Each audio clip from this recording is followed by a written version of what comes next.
ഏത് ഉദ്യോഗസ്ഥനായാലും അത്തരം കാര്യങ്ങൾ എവിടെയെങ്കിലും പാകപ്പഴുണ്ടെങ്കിൽ അത് നോക്കാനൊരു സർക്കാർ ഇവിടെ ഉണ്ട്.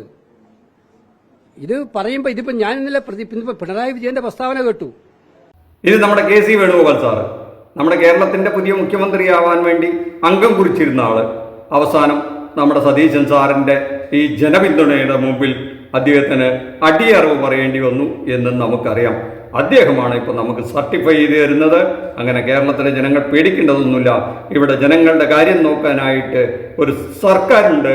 പഴയ കാലത്തെ പോലെയല്ല എന്ന് പറഞ്ഞാൽ പിണറായി വിജയന്റെ കാലത്തെ പോലെയല്ല എന്ന്. ഇനി വിഷയം എന്താണെന്നൊന്നും നമുക്കറിയണ്ടേ? നമുക്കൊന്ന് കേട്ടു നോക്കാം. Welcome to debate space Malayalam. Let's begin.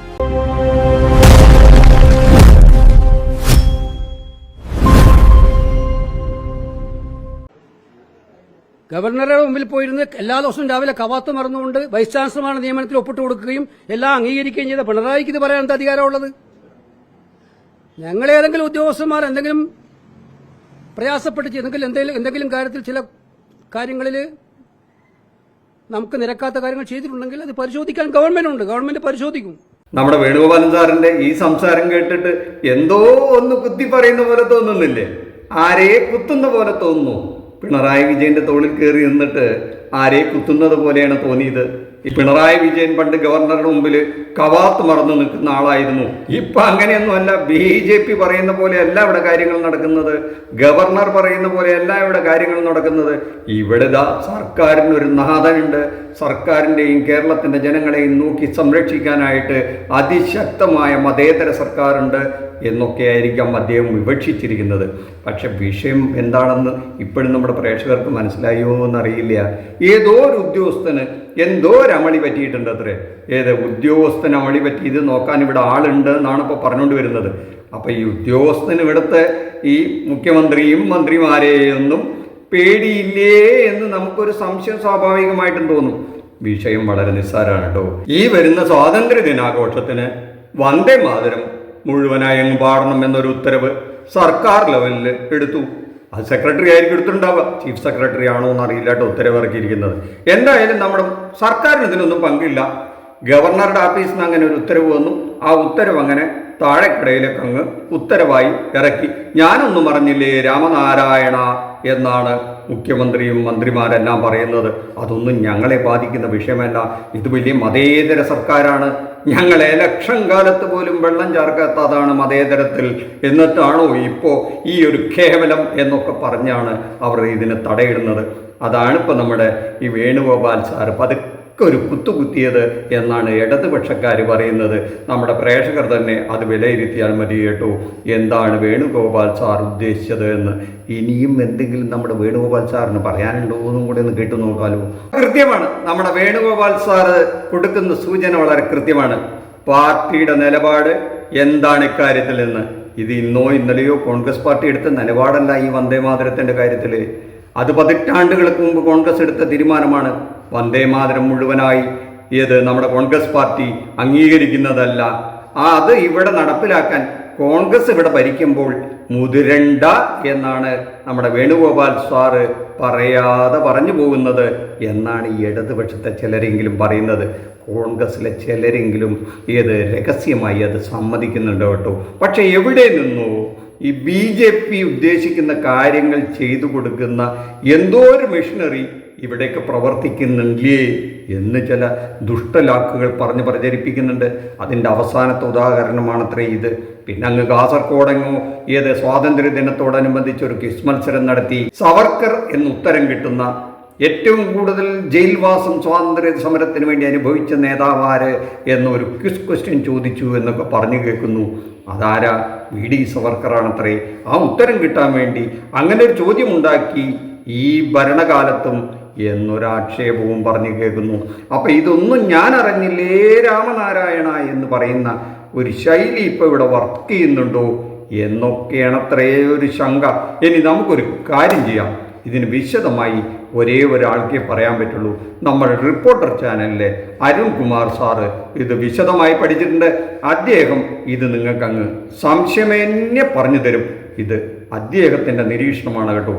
അദ്ദേഹം പറയണതും കൂടെ ഒന്ന് കേട്ടു നോക്കാം നമുക്ക്. ബഷീറെ, VD Satheesan, VD Savarkar VD. സവർക്കറിൽ നിന്ന് വി.ഡി. സതീശനിലേക്കുള്ള ദൂരം കുറയുന്നുണ്ടോ എന്ന് ആരെങ്കിലും സംശയിച്ചാൽ കുറ്റം പറയാനാവാത്ത കാര്യങ്ങൾ സംഭവിച്ചിട്ടുണ്ട്. എന്താ എൻ്റെ അരുൺകുമാറെ ഈ വിധത്തിലൊക്കെ പറയുന്നത്? രണ്ടുപേരുടെയും ഇനീഷ്യൽ വി.ഡി. എന്നായതുകൊണ്ട് ആ ദൂരം കമ്മിയാവുമോ? അതൊരു വല്ലാത്ത കഷ്ടമാണല്ലോ. രണ്ടും അജഗജാന്തര വ്യത്യാസമുള്ള രണ്ട് ആശയങ്ങളുടെ വക്താക്കളല്ലേ. ഒന്ന് കോൺഗ്രസിൻ്റെ ദേശീയ പ്രസ്ഥാനമായി നിൽക്കുന്നു, ഒന്ന് മറ്റൊന്ന് ഹിന്ദുത്വവുമായി ചേർന്ന് നിൽക്കുന്നു. എന്നിട്ട് ഇത് രണ്ടും ദൂരം കുറഞ്ഞ് ഒരു ലൈനായി എന്നൊക്കെ പറഞ്ഞാൽ കേരള ജനത ഞെട്ടിപ്പോയില്ലേ? അതിനുവേണ്ടിയല്ലേ നമ്മൾ ഇടതുപക്ഷക്കാർ അങ്ങനെ ഒരു ചതി ചെയ്തു എന്ന് പറഞ്ഞുകൊണ്ടാണല്ലോ നമ്മളിവിടെ എല്ലാവരും കൂടെ ഒത്തൊരുമിച്ച് പിടിച്ച് ഇതുവരെ ഇല്ലാത്ത ഒരു ചരിത്രത്തിലില്ലാത്ത 102 എന്നുള്ളൊരു സംഖ്യയോടുകൂടെ ഭൂരിപക്ഷത്തിൽ ഇവർ അധികാരത്തിലേറ്റിയത്. അവർ പലപ്പോഴും പറഞ്ഞത് ഞങ്ങളുടെ തെരഞ്ഞെടുപ്പ് കാലഘട്ടത്തിൽ പോലും ജയിക്കാൻ വേണ്ടിയിട്ട് ഒരു കോംപ്രമൈസും ചെയ്യാത്ത ഞങ്ങളാണ് ഇവിടെ ഈ മതേതരത്തിൽ വെള്ളം ചേർക്കുന്നതെന്ന് പറഞ്ഞാൽ ഏതെങ്കിലും കൊച്ചുകുട്ടി വിശ്വസിക്കുമോ എന്നൊക്കെ ചോദിക്കുന്നവരാണ്. അവരുടെ മുമ്പിൽ ഇങ്ങനെ ഒരു ആരോപണം ഉന്നയിക്കുന്ന മഹാകഷ്ടമല്ലേ അരുൺകുമാർ? എന്തെങ്കിലും ബേസ് ഉണ്ടോ? എന്നാ പറയൂ, കേൾക്കട്ടെ. ഒരു ഡസൻ കാര്യങ്ങൾ പ്രിയപ്പെട്ട പ്രേക്ഷകർ 82 ദിവസത്തിനുള്ളിൽ കേരളത്തിൽ സംഭവിച്ചിട്ടുണ്ട്. 82 ദിവസങ്ങൾക്കുള്ളിൽ 12 പ്രധാനപ്പെട്ട കാര്യങ്ങൾ. ആ 12 കാര്യങ്ങളും മുൻനിർത്തിക്കൊണ്ട് ഒരാൾ സംശയിക്കുകയാണ് വി.ഡി. സതീശനിൽ നിന്ന് വി.ഡി. To VD. ദൂരം കുറയുന്നുണ്ടോ? വി.ഡി. സവർക്കറിൽ നിന്ന് വി.ഡി. സതീശനിലേക്കുള്ള ദൂരം കുറയുന്നുണ്ടോ? ഒരു രണ്ടാം മോഡിയായി വി.ഡി. സതീശൻ മാറുന്നുണ്ടോ? മോദി സർക്കാർ ഇച്ഛിക്കുന്നതും സംഘപരിവാർ കൽപ്പിക്കുന്നതും ഇവിടെ കേരളത്തിൽ നടപ്പാക്കാനാണോ വി.ഡി. സതീശൻ സർക്കാർ എന്നാരെങ്കിലും സംശയിച്ചാൽ കുറ്റം പറയാൻ പറ്റില്ല. എന്തൊക്കെയാണ് ഈ അരുൺകുമാർ പറയുന്നത്? ഒരു ഡസൻ കാര്യങ്ങൾ ഈ 10-75 ദിവസത്തിനുള്ളിൽ BJP ആഗ്രഹിച്ചതന്നെ ഈ കേരളത്തിൽ നടപ്പിലാക്കി കൊടുത്തു വി.ഡി. സതീശൻ സർക്കാർ എന്നുള്ള ഒരു ആരോപണം ഉന്നയിക്കുമ്പോൾ അതിന് എന്തെങ്കിലും ഒരു ബേസ് വേണ്ടേ എൻ്റെ അരുൺകുമാറെ? എന്തെങ്കിലുമൊക്കെ പറയുകയാണോ? അങ്ങനെ പറയരുത്. കാരണം ന്യൂനപക്ഷ സമുദായങ്ങൾ വളരെ ആഗ്രഹിച്ചിട്ട് ഈ പിണറായി വിജയൻ സഖാവില്ലേ ഈ BJP ആയി ചേർന്നിട്ട് ഇവിടുത്തെ ന്യൂനപക്ഷങ്ങളെ ചതിക്കുന്നു എന്നൊരു വികാരത്തിൽ നിന്നാണ്. അവരിവിടെ വികസനങ്ങളൊന്നും നടത്താത്തത് കൊണ്ടല്ല, ഒരുപാട് ക്ഷേമ പരിപാടികളൊക്കെ അവർ നടപ്പിലാക്കിയിട്ടുണ്ട്. എന്നാൽ പോലും ഈ മതേതരത്തിന് കോട്ടം തട്ടുന്ന ഒരു നടപടികൾക്കും കേരള ജനത കൂട്ടുനിൽക്കില്ല എന്ന് പറഞ്ഞ് ഓഞ്ഞു പിടിച്ചിട്ടാണ് നിങ്ങൾ മാറി നിൽക്കൂ, ഞങ്ങളുടെ ചങ്കൂറ്റമുള്ള മതേതരത്വത്തിൻ്റെ കവലാളുകളായ UDF വരട്ടെ എന്ന് പറഞ്ഞ് 102 സീറ്റോട് കൂടെ അധികാരത്തിലേറ്റിയത്. എന്നിട്ട് അപ്പോൾ പറയണത് ഈ 75 ദിവസം കൊണ്ട് തന്നെ ഈ 12-ലധികം, ഒരു ഡസൻ എന്ന് പറഞ്ഞാൽ 12 അതിൽ കൂടുതൽ കാര്യങ്ങൾ BJPക്ക് വേണ്ടി ഇവിടെ ചെയ്തു കൊടുത്തു എന്നൊക്കെ പറഞ്ഞാൽ എന്താ ഈ കേൾക്കണത്?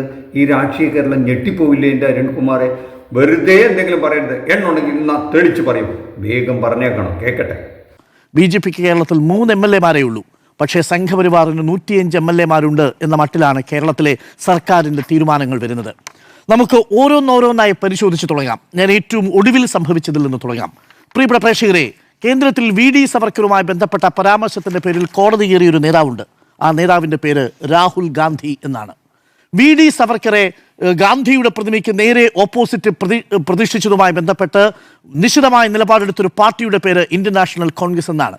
ഇന്നും ഇന്ത്യൻ നാഷണൽ കോൺഗ്രസ് ഇന്ദിരാഗാന്ധി ഒരു ഘട്ടത്തിൽ അംഗീകരിച്ചിരുന്നാലും ഇന്ത്യൻ നാഷണൽ കോൺഗ്രസ് രാഷ്ട്രീയമായി അംഗീകരിക്കാത്ത ഒന്നാണ് വി.ഡി. സവർക്കറുടെ സ്വാതന്ത്ര്യ സമരത്തിൻ്റെ പങ്കാളിത്തം എന്ന് പറയും. മുസ്ലിം ലീഗ് വിദ്യാഭ്യാസ വകുപ്പ് കൈകാര്യം ചെയ്യുമ്പോൾ ഷംസുദ്ദീൻ വിദ്യാഭ്യാസ മന്ത്രിയായിരിക്കുമ്പോൾ ആ വിദ്യാഭ്യാസ വകുപ്പിലെ അധ്യാപകർ ചേർന്ന് തയ്യാറാക്കിയിരിക്കുന്ന ഫ്രീഡം ക്യൂസിൻ്റെ ഭാഗമായിട്ട് സർക്കാരിൻ്റെ ക്യൂസ് മത്സരത്തിൻ്റെ ഭാഗമായിട്ട് AEO കണ്ട് വെരിഫൈ ചെയ്യേണ്ട, AEO കണ്ട് പരിശോധിച്ച് ഉറപ്പിക്കേണ്ട ചോദ്യമായിട്ട് വന്നിരിക്കുന്നത് ഇങ്ങനെയാണ്: ബ്രിട്ടീഷുകാരുടെ കയ്യിൽ നിന്ന് ഏറ്റവും കൂടുതൽ ശിക്ഷ ലഭിച്ച സ്വാതന്ത്ര്യ സമര സേനാനി. ഈ ഒരൊറ്റ ചോദ്യത്തിലൂടെ നിങ്ങൾ റദ്ദ് കളയുന്നത് എന്താണ്? നിങ്ങൾ ഈ ചോദ്യം ആരോടാ ചോദിക്കുന്നത്? LP സ്കൂളിൽ പഠിച്ചു വരുന്ന കുഞ്ഞുങ്ങളോടാണ്. ഈ കുഞ്ഞുങ്ങളുടെ മനസ്സിൽ ഈ ചോദ്യം ഏൽപ്പിക്കുന്ന ആഘാതം ചെറുതാണോ? ഇനി ഞാൻ വന്ദേമാതരത്തിന്റെ കാര്യത്തിലേക്ക് വരാം. വന്ദേമാതരവുമായി ബന്ധപ്പെട്ട് എന്താണ് കേന്ദ്ര സർക്കാരിന്റെ നിലപാട്? വന്ദേമാതരം നിയമനിർമ്മാണത്തിന്റെ ഭാഗമായി വരുന്ന ഘട്ടത്തിൽ പോലും കോൺഗ്രസ് എടുത്ത നിലപാടെന്താ? അതിന്റെ പൂർണ്ണ റെസിറ്റേഷൻ കഴിയില്ല, അത് പൂർണ്ണമായും ആലപിക്കാൻ കഴിയില്ല എന്ന കേന്ദ്ര സർക്കാരിന്റെ നിർദ്ദേശം പൂർണ്ണമായിട്ടും പാലിക്കണമെന്ന് എങ്ങനെയാണ് വിശ്വനാഥ് സിൻഹ എന്ന കേരളത്തിന്റെ ചീഫ് സെക്രട്ടറി ഉത്തരവിടുക? ആ ഉത്തരവ് എങ്ങനെയാണ് സർക്കാർ അറിയാതിരിക്കുക? പ്രിയപ്പെട്ട പ്രേക്ഷകരെ, നമ്മൾ സത്യപ്രതിജ്ഞാ വേളയിൽ തന്നെ ചർച്ച ചെയ്ത വിഷയമാണ്. വന്ദേമാതരം പൂർണ്ണമായി സത്യപ്രതിജ്ഞാ വേളയിൽ ആലപിക്കുമ്പോൾ അന്ന് മുഖ്യമന്ത്രി വി.ഡി. സതീശൻ പറഞ്ഞ വാചകം ഇതാണ്: എനിക്കറിയില്ലായിരുന്നു ഇത് പൂർണ്ണമായിട്ടും ആലപിക്കാൻ പോവുകയാണ് എന്നുള്ള വിവരം എനിക്കറിയില്ലായിരുന്നു എന്നാണ് അന്ന് വി ഡി സതീശൻ പറഞ്ഞത്. നമ്മളിത് വിശ്വസിച്ചു. നമ്മുടെ പ്രേക്ഷകർ ഒരു ഡിസെൻഡിങ് നോട്ടും എഴുതിയില്ല എന്നുള്ളതാണ്. അപ്പോൾ that is point number 3. Point number 4, പ്രിയപ്പെട്ടവരെ, ധവളപത്രം നമ്മുടെ സംസ്ഥാന സർക്കാർ പുറത്തിറക്കി. സംസ്ഥാനത്തിന്റെ സാമ്പത്തിക പ്രയാസങ്ങൾ കാണിക്കുമ്പോൾ ഒരു വരി കൊണ്ട് കേന്ദ്ര സർക്കാർ നമ്മുടെ സാമ്പത്തിക വ്യവസ്ഥയെ ഞെരുക്കുന്നു എന്നുള്ളത് എവിടെയെങ്കിലും ഒരു വരി കൊണ്ട്, അരവരി കൊണ്ട്, 2 വാക്കുകൊണ്ട് കേന്ദ്ര സർക്കാരിന്റെ സാമ്പത്തിക നയത്തിനെതിരെയുള്ള ഒരു പ്രതിഷേധം ഈ പറയുന്ന ധവളപത്രത്തിലുണ്ടായോ? ജൂൺ മാസം 1-ാം തീയതി 2026 MG സർവകലാശാലയുടെ VC ആയിട്ട് നിയമിച്ചിരിക്കുന്നത് പ്രിയപ്പെട്ട പ്രേക്ഷകരെ കടുത്ത സംഘപരിവാർ അനുകൂലിയായ D മാവൂത്തിനെയാണ്. ഗവർണർ നിയമിച്ചു കഴിഞ്ഞപ്പോൾ നമ്മൾ ചോദിച്ചു, ഇത് ശരിയാണോ? ഇതിനോടൊരു ശക്തമായിട്ടുള്ള പ്രതിഷേധം വേണ്ടേ? മിണ്ടിയിട്ടില്ല. 6ാമത്തെ സാഹചര്യം പറയാം. സംസ്ഥാന ബജറ്റ് അവതരിപ്പിക്കുന്ന സമയത്തും കേന്ദ്രം നമുക്ക് വെട്ടിക്കുറച്ചതിനെ കുറിച്ച് ഒരു വാചകം പോലും പറയാതെ സംസ്ഥാന ബജറ്റ് അവതരിപ്പിക്കുന്നു. എന്തായാലും കുമാർ നോൺ സ്റ്റോപ്പ് ആയി പോണേ. ഒരു 5-6 കാര്യങ്ങൾ പറഞ്ഞില്ല, എത്രയൊക്കെ തന്നെ ഉണ്ടാവുള്ളൂ. ഇനിയൊന്നും ഉണ്ടാവില്ല. ഇനി എന്തോ 12 കാര്യങ്ങൾ എന്നൊക്കെ പറഞ്ഞാൽ അത് വിശ്വസിക്കാൻ ഒരു പ്രയാസമാണ് കേട്ടോ. ഒരു 4-5 കാര്യങ്ങൾ തുടക്കമല്ലേ, ഹണിമൂൺ പീരീഡ് അല്ലേ. കേന്ദ്ര ഗവൺമെന്റും BJP ആയിട്ട് ഒരു അംഗത്തിന് പുറപ്പെട്ടു കഴിഞ്ഞാൽ സാമ്പത്തികമായി ആകെ ഞെരുക്കത്തിലാണല്ലോ. എന്തെങ്കിലും ധനസഹായം അവിടെ നിന്ന് കിട്ടണ്ടേ? പിണറായി വിജയൻ അങ്ങനെയൊക്കെ ചിലത് ചെയ്തിട്ടുണ്ട്. അപ്പൊ നമ്മൾ വിമർശിച്ചിട്ടുണ്ട്. അത് പ്രതിപക്ഷത്തിരുന്നപ്പോഴല്ലേ. ഇപ്പൊ നമ്മൾ ഈ ഭരണപക്ഷത്തിരിക്കുമ്പോൾ പ്രതിപക്ഷത്തിരിക്കുന്ന പോലെ ഈ ഗീർവാണം വിടുന്ന പോലെ അല്ലല്ലോ ഭരണത്തിൽ വന്നാൽ. അത് പ്രായോഗികമായി അപ്പോൾ പെൻഷന് കാശ് വേണ്ടേ? എല്ലാ മാസം 900 കോടി ഉണ്ടാക്കണ്ടേ? സർക്കാരിൻ്റെ ജീവനക്കാർക്ക് ശമ്പളം കൊടുക്കണ്ടേ? മറ്റ് വികസന പ്രവർത്തനങ്ങൾ നടക്കണ്ടേ? 100 കൂട്ടം കാര്യങ്ങളുണ്ട്. അതൊക്കെ പണ്ട് ബാലഗോപാലും പിണറായിയും കൂടെ ചെയ്തിരുന്നു. നമുക്ക് വെറുതെ പാചകം അടിച്ച് വിമർശിച്ചിരുന്നാൽ മതിയായിരുന്നു. ഇന്നിപ്പോൾ അതല്ലല്ലോ എൻ്റെ അരുൺകുമാറെ. അപ്പം നമ്മൾ ഒന്ന് കണ്ണടച്ചു കൊടുത്തു. 5-6 ഇതിൽ നിർത്തിക്കൂടെ? പോരാന്നോ? ഇനിയുണ്ടെന്നോ? ഓ, എന്തിനാണ് ഇങ്ങനെ കുത്തുന്നത്? എന്നാ പറയൂ, കേൾക്കട്ടെ. പോയിന്റ് നമ്പർ 7, 7ാമത്തെ സാഹചര്യം. സംഘപരിവാർ ബന്ധമുണ്ടെന്ന് KPCCയുടെ തന്നെ ജനറൽ സെക്രട്ടറി M നിയാസ് ആരോപിച്ച N ശേഷാദ്രിനാഥിനെ സംസ്ഥാനത്തിന്റെ തിരഞ്ഞെടുപ്പ് കമ്മീഷണറായിട്ട് നിയമിച്ചുകൊണ്ടുള്ള ഉത്തരവ് വരുന്നു. ഇനി ജൂലൈ 11, 2026 സംഘപരിവാർ ബന്ധമുള്ള PS ശരത്ത് ഗവൺമെന്റ് ലീഡറായിട്ട് വരുന്നു. KSUം യൂത്ത് കോൺഗ്രസും അടക്കം അതിൽ വിമർശനം ഉന്നയിക്കുന്നു. ഇനി ജൂലൈ 14, 2026 RSS പരിപാടിയിൽ സർവകലാശാല VC-മാർ പങ്കെടുക്കുന്നതിനെ ആ സമയത്തും വിമർശിച്ചെങ്കിലും ഒരു നടപടി പോലും ആ VC-മാർക്കെതിരെ, ഒരു ഷോക്കോസ് നോട്ടീസ് പോലും ആ VC-മാർക്ക് കൊടുത്തില്ല. ഇനി ജൂലൈ 21, 2026 കോക്രോച്ച് ജനതാ പാർട്ടിയുടെ പ്രതിഷേധം അങ്ങ് പ്രധാനമന്ത്രിയുടെ വസതിക്ക് മുന്നിൽ നടക്കുമ്പോൾ ഒരു മിന്നായം പോലെ കേരളത്തിലെ മുഖ്യമന്ത്രിയെ കാണുന്നു. കേരളത്തിൽ വന്ന മുഖ്യമന്ത്രിയോട് ചോദിക്കുമ്പോൾ മുഖ്യമന്ത്രി പറയുന്നു, ഞാൻ പോയത് അവിടെ മല്ലികാർജുൻ ഖർഗെയുടെ പിറന്നാൾ പരിപാടിയിൽ പങ്കെടുക്കാനാണ്, അപ്പോഴും CJPയുടെ പ്രതിഷേധത്തിൽ പങ്കെടുക്കാനാണ്, ഞാനും പങ്കെടുത്തു എന്ന് പറയാനുള്ള ആർജവം കാണിക്കാതെ പോയത് എന്തുകൊണ്ടാണ്? പോയിന്റ് നമ്പർ 9, PMC-യുമായി ബന്ധപ്പെട്ടത് ഇപ്പോഴും ഈ നിമിഷവും നമുക്കറിയില്ല. PMC-യുമായി മുന്നോട്ട് പോകുമോ ഇല്ലയോ? കൺവീനർ പറയുന്നു PMC-യുമായി മുന്നോട്ട് പോകും. അതിന് സ്കൂളുകളെ തെരഞ്ഞെടുക്കലാണ് ഉപസമിതിയുടെ ലക്ഷ്യം. പോയിന്റ് നമ്പർ 10, ഇപ്പോൾ നമ്മുടെ ക്ഷേമ പെൻഷനുമായി ബന്ധപ്പെട്ട് ഡയറക്റ്റ് ബെനിഫിറ്റ് ട്രാൻസ്ഫർ സിസ്റ്റം നേരത്തെ പിയാസുൽ പറഞ്ഞതുപോലെ കേന്ദ്ര സർക്കാരിന്റെ നിർദ്ദേശം അതേപടി നടപ്പിലാക്കാൻ നമ്മുടെ കിടപ്പ് രോഗികളടക്കം വീട്ടിൽ അവർക്ക് കിട്ടിക്കൊണ്ടിരുന്ന പെൻഷൻ ആനുകൂല്യം കേന്ദ്ര സർക്കാരിന്റെ തിട്ടൂരത്തിന്റെ ചുവട് പിടിച്ച് ഡയറക്റ്റ് ബെനിഫിറ്റ് ട്രാൻസ്ഫർ സിസ്റ്റത്തിന്റെ ഭാഗമായി ബാങ്കുകളിലേക്ക് നിക്ഷേപിക്കാൻ പോവുകയാണ്. സുഗതൻ എന്നു പേരുള്ള നമ്മളുടെ തിരുവനന്തപുരത്തെ കോർപ്പറേഷന്റെ കൗൺസിലർ, ആ കൗൺസിലർ ഇപ്പോൾ ആ സ്ഥാനത്ത് തുടരാനുള്ള കാരണം ഈ സംസ്ഥാന സർക്കാരിന്റെ തദ്ദേശ വകുപ്പിലെ വളരെ പ്രധാനപ്പെട്ട ഒരു ഉദ്യോഗസ്ഥ എഴുതിയ ഒരു ഒഫീഷ്യൽ നോട്ടാണ്. കൗൺസിലിൽ ഭൂരിപക്ഷം തെളിയിക്കുകയാണെങ്കിൽ അദ്ദേഹത്തിന്റെ യോഗ്യത തുടരും എന്ന മട്ടിലൊരു കുറിപ്പെഴുതി കൊടുത്തു സംസ്ഥാന സർക്കാർ വിരുദ്ധമായി. RSSലെ ഒരു നേതാവിന് BJPയിലെ കൗൺസിലർക്ക് അനുകൂലമായി നോട്ട് എഴുതാനാണോ ഇവിടെ ഉദ്യോഗസ്ഥൻ ഇരിക്കുന്നത് എന്നുള്ളതാണ് പ്രധാനപ്പെട്ട ചോദ്യം. മതി അരുൺകുമാറെ, ധാരാളമായി ഈ പറഞ്ഞ തന്നെ ധാരാളം. ഈ 10-75 ദിവസത്തിന്റെ ഉള്ളിൽ തന്നെ ഇത്രയും കാര്യങ്ങൾ ഈ BJP ഗവൺമെന്റ് ചെയ്യുന്നത് പോലെ ചെയ്തിട്ടുണ്ടെങ്കിൽ ബാക്കിയെല്ലാം നമ്മുടെ പ്രേക്ഷകർ നിശ്ചയിക്കട്ടെ എന്നല്ലാതെ എന്ത് പറയാനാ? 3 MLA-മാരെ വെച്ച് തന്നെ ഈ കേരള ഭരണം BJP നടത്തുന്നത് പോലെ നടത്തുന്നു എങ്കിൽ പിന്നെ നമ്മൾ എന്ത് പറയാനാ? എല്ലാം പ്രേക്ഷകർക്ക് വിട്ടുകൊടുക്കാം.